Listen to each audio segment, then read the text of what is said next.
We are taking on chapter 3, where we last left off. The gyro captain was telling Max that there is thousands of gallons or thousands of liters, since we're in the Australian wasteland. Ka-chunk, ka-chunk, ka-chunk, ka-chunk. Okay, that's where we're at. Let's take a look. Chapter 3. Looking down at the plain below from the top of the cliff, the scene is truly amazing. There is noise and constant movement, and it is hard to take it all in at first. It takes Max a few moments to absorb it all and work out what it means. All the noise, the revving, the motors, the police sirens, the blasting car horns, the screaming, the war whoops, all these sounds that he had heard from a long way off as they had pulled up on the far side of the rocky outcrop of the rock, the rocky outcrop of the rock. That's a great descriptor right there. That thrust abruptly out of the stand. Now, at the top of this rock, I used rock 3 times in less than a paragraph. They can see the fortified camp surrounded by a deep ditch and barbed wire that stands in the middle of the plain. They can see the plowed fields alongside the camp, the works huts, and the corral that holds a couple of cows, a horse, and some bales of hay. They can see the cracking tower inside the camp and the gardens that accommodate and the accommodation huts. So there are gardens and accommodation huts and works huts. Very creative names there. The camp is under attack. Bikes, dune buggies, and street racers speed across the plain towards the camp, and the air seems to be thick with the crossbow arrows that rain down on the walls, where the defenders are returning the fire with flamethrowers and twirling fireballs. The vehicles, so it's amazing that they're even using, I guess they're using fire because they have like petroleum or oil or whatever, but it's like, dude, like you got a refinery right there. Like, man, one wrong move and the whole thing goes. The vehicles swoop in towards the compound, lose their missiles, and then swerve away again. They come in waves, these marauders, the Mohawk bikers, the smegma crazies in their dune buggies, and the gay boy berserkers in their street racers, clouds of dust rising into the air behind them and drifting across the plains. Well, I never said it would be easy. The gyro captain's hands are manacled. I don't know what that means. The dog keeps a watchful eye on him. With a grunt, Max unhooks the broken binoculars from the equipment belt around his waist and raises them to his eyes. The captain is still talking behind him, but Max doesn't listen as he is too intent on what is going on below them. The binoculars sweep the area methodically through the dust, focusing first on the donkey pump. I don't know what a donkey pump is. And by the way, it's interesting. Like, I wish we, like, you can hear Humongous talk about the smegma crazies, like through his voice, but unless you have like subtitles, like if this is like the 80s and you're watching VHS, you might not even hear him say the word smegma crazies, like smegma. And if you don't know what smegma is, go look it up in a dictionary. So you have the guys who are crazy for smegma, the gay boy berserkers, and these Mohawk bikers, and I guess the just different hierarchies of the Armalite gangs, and or these new gangs of the apocalypse. I'm sure George Miller, who is methodical about world building, even back then, probably had a whole, he had a whole thing, like he had a whole sort of, thing worked out behind the script that he was writing. Kind of interesting when you think about it.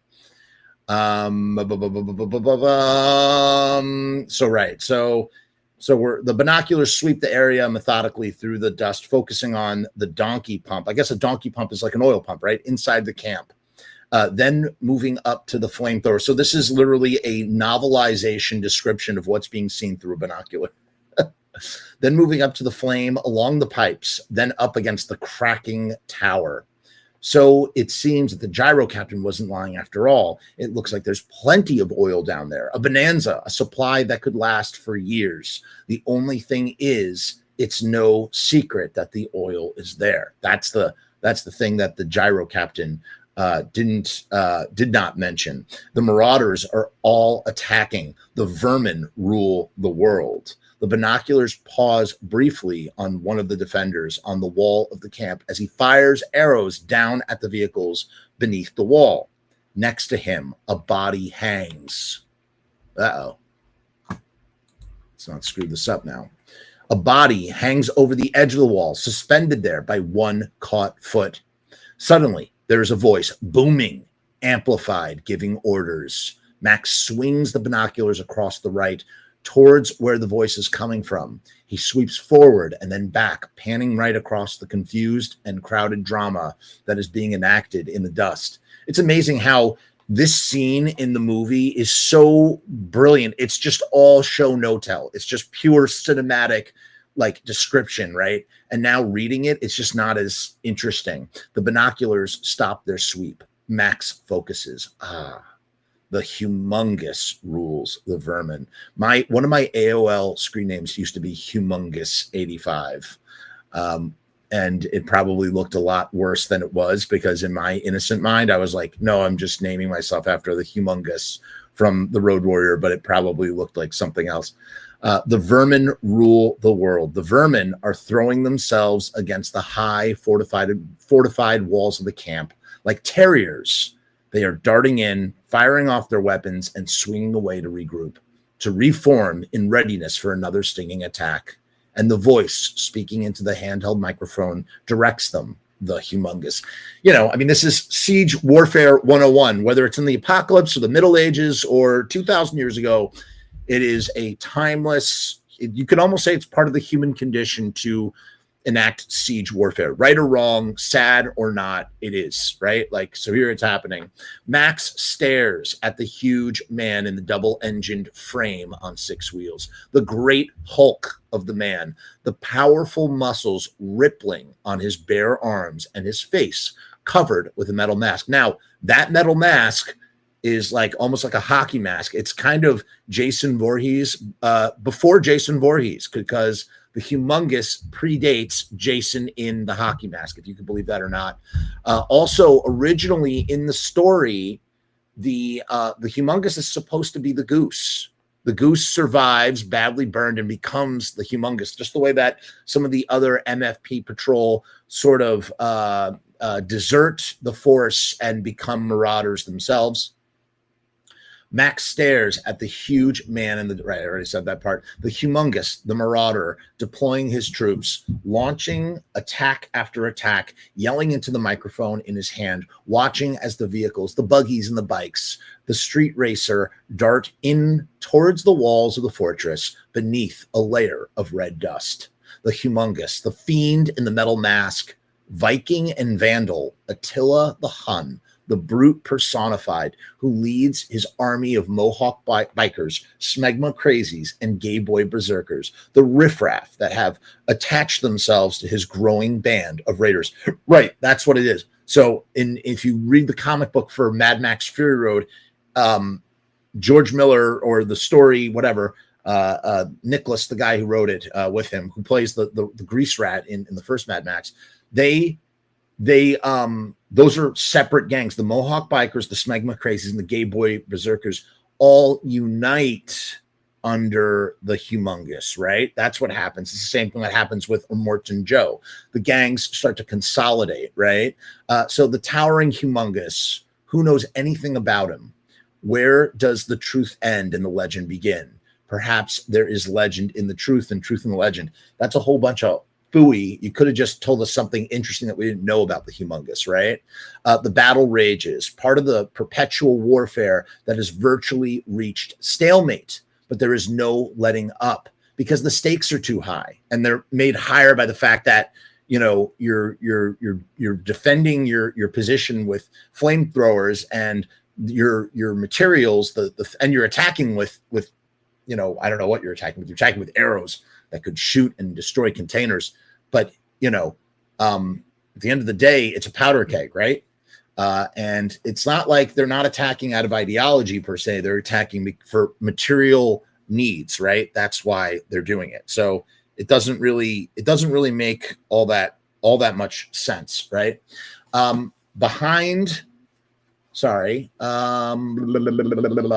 Max keeps the glasses trained on the powerfully built man in his double-engine, 6-wheeled command vehicle, handling his troops with the cool efficiency of a man who had obviously considerable experience of command.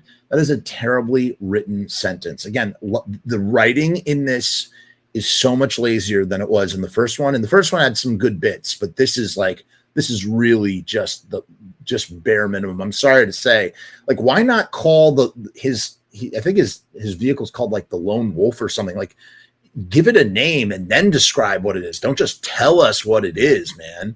And then, you know, additionally, he's a powerfully built man with the cool efficiency of a man. Like, I mean, come on, dude. Behind Max, the gyro captain is becoming even more agitated. He doesn't want to be here. He wants to be away, right? The humongous fills the twin lenses of Max's glasses, and as he turns his head, which is completely bald with the exception of a few wispy strands that straggle out from beneath the straps of the mask, Max can see a large vein throbbing at the base of his skull. I think this novelization was written after the movie came out. Maybe it was written with the screenplay in mind, but there's definitely a mixture here. It's like he had the movie and he also had source material in the form of the screenplay to do this. Okay, there it is. There is a wheedling note in the captain's voice. That's the camp. That's where they got all the fuel. And if anyone can get in there, I know it's going to be you. So Max lowers his glasses as the other man shuffles forward on his knees, his manacled hands outstretched towards Max. Look, I got to go feed the snake.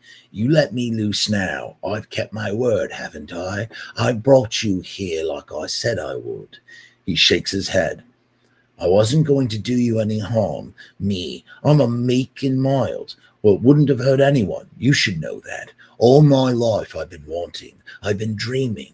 There are still things I've got to do, even now. So how about it? I've always kept my word. So what about letting me go now? Got to get back to the machine. So that's a lot of dialogue that's not in the movie. That must have been either cut or Miller decided it wasn't good. Again, remind you, these novelizations, they're written from like early drafts of the screenplay before the movie's been shot, or in I think in this case as well, after the movie has been shot.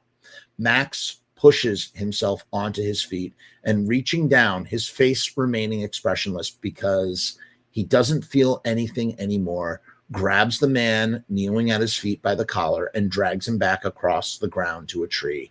The captain is showing signs of panic now. Maybe he knows there's no way of reasoning with this man who seems to be driven by inner forces that bear no human relation. Look, we had a deal. Jesus, what more do you want? I showed you where the gas is over there. Now you let me go. We had a deal. And remember what happens in Thunderdome. If you bust a deal, you have to face the wheel.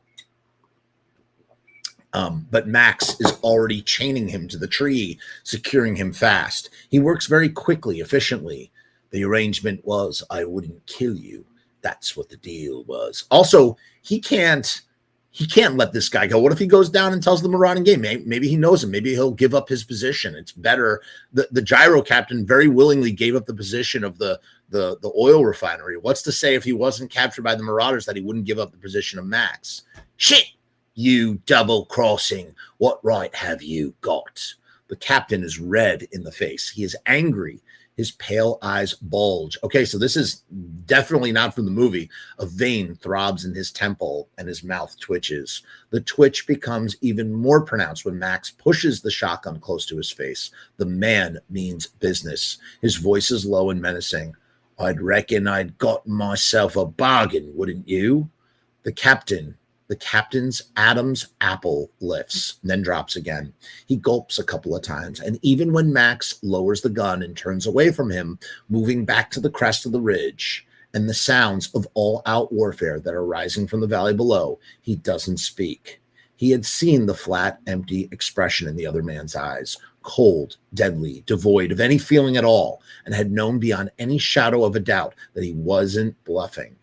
There is not enough length in the chain to enable him to scramble more than a few feet away from the tree to which he is chained. Certainly not enough to bring him up to the rim of the rock from where he can look down at the compound below. He can only guess at what is happening down there between him and the broad back of Max, who is putting some sticks and ready to leap for its throat again if he makes a sudden move.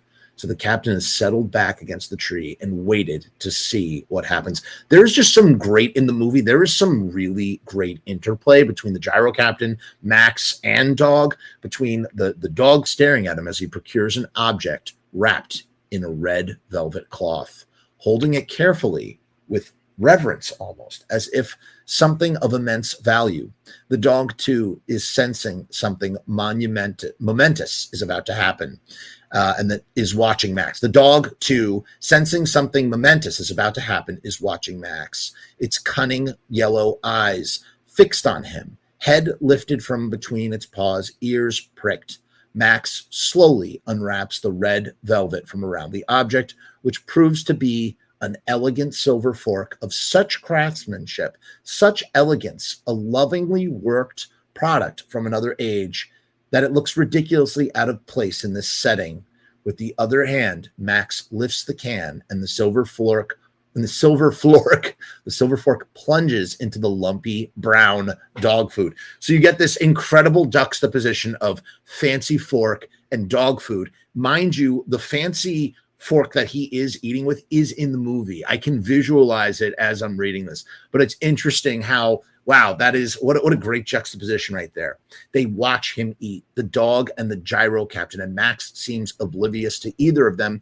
He forks the food into his mouth and slowly, thoughtfully chews it before swallowing it and bringing it up for another forkful from the can, which you also see Mel Gibson doing in the movie. From below, the fervent sound of revving bike engines rises through the heat. Specks of dog food cling between the prongs of the fork as Max lowers it into the can again, and this time leaves it there as he swings back to the binoculars. The scene leaps back into focus. He can see now, swinging the glasses back to the fortified camp, that the marauders have managed to form a bridge by dragging a number of car wrecks across the ditch and onto one side of the camp, which has been less well defended because most of the attacks have come from the front, keeping the people in the camp fully occupied while the makeshift bridge was hauled into place. Now it is ready. An attempt to breach the fortress is already underway. We don't see that in the movie, but we do kind of see like the aftermath or the after effect of that. 3 bikes are roaring across the stony earth towards the fortress, and for an instant, they are the only sign of movement on the plain, the noise from their engines rising until they are almost at a fever pitch as they gain speed, a hammering, riveting sound that gradually loses its sharpness as 3 riders near the fortress walls, from where, after the briefest of lulls, the firing starts up again. It's interesting, too, how I'm reading this now and I'm like, wow, this is literally the beginning of Waterworld. Like, Waterworld literally took the premise, lifted it, and was like, let's do this, but on water. And it works. It's great. I love Waterworld. I could talk about Waterworld forever. In fact, I wonder if there is a Waterworld novelization, because if there is, we should find it.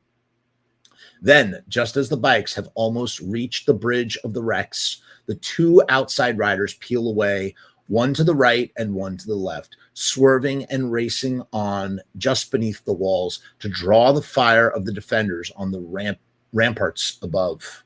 But the 3rd rider doesn't turn. He keeps going straight towards the ramp that has been fashioned from the roofs of the derelict vehicles, rising from his saddle as his machine lifts to take the ramp. And for an instant, that seems to extend itself so that there is a quick impression of suspended animation. Both bike and rider are airborne up over the ramp to the wall, but not quite high enough to sail over the wire that has been strung out at the top of the wall. The soaring bike hits the wire, somersaults, flinging the rider away from it, high over the wall into the compound. He falls hard onto the ground and lies motionless as a number of the defenders quickly converge on him. Max resumes his eating, digging the elegant fork into the lumpy dog food and bringing the chunks up to his mouth, while the dog and the captain watch him hopefully. When Max has had enough, he throws the can to the dog, who immediately pounces on it, burying its muzzle inside of the can, ferreting out the food that had been left inside. With a groan, the captain begins to edge away from the tree towards the dog and the can to which it is burrowing. The dog's eyes roll towards him as it picks up the movement. Its snout lifts out of the can, teeth bared, and a menacing snarl comes from deep in its throat. The gyro captain stops edging towards the dog, who crouches possessively over the can with its hackles raised, ears flattened, snarling viciously at him. And that brings us to chapter 4. Okay, here we go. We're going to stop right there. A chapter a day keeps the doctor away. So tune in next time for chapter 4 when we find out what is going on in the apocalypse, in the wasteland. Thank you for checking in with me here in the wasteland. I'm signing off. Humongous 85 if you have AOL.